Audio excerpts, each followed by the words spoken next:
Iker padro, semua bahan tuailem.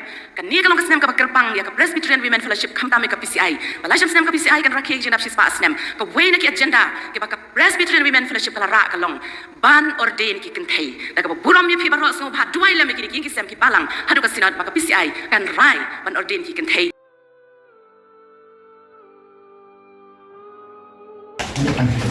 See, Apostle Paul is not against women. He's the only one who actually supported women's education. He said, let women learn in silence. In the dictator society, where women are forbidden from learning, let women learn in silence. And then he gave a prohibition. Because, read Isaiah chapter 3.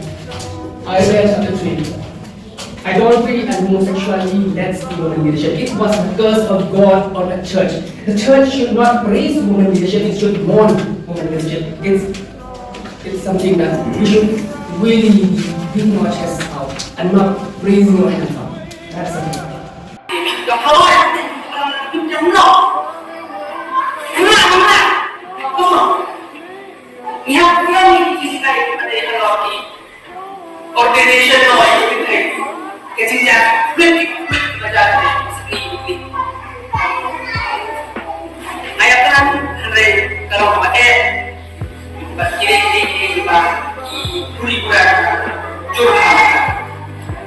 Kalau nanti jinjang kiba yawan besut aku kasih janji apa sendiri.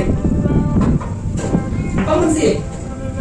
Bagaimana ini kecil kibing kiba semai. Kecil kibing halo kecil tentang kecil tenggelam kini tidak kan? Kami kerja aku kasih janji apa sendiri. Kecil tenggelam kini tidak dalam kecil dalam kita tu kami lembah kita ki awareness program lembah kita ki jinsam jingli questionnaire support ki bangun halau kakam tentang ni kita kai kum kita membesam kum pastor kami kita cakap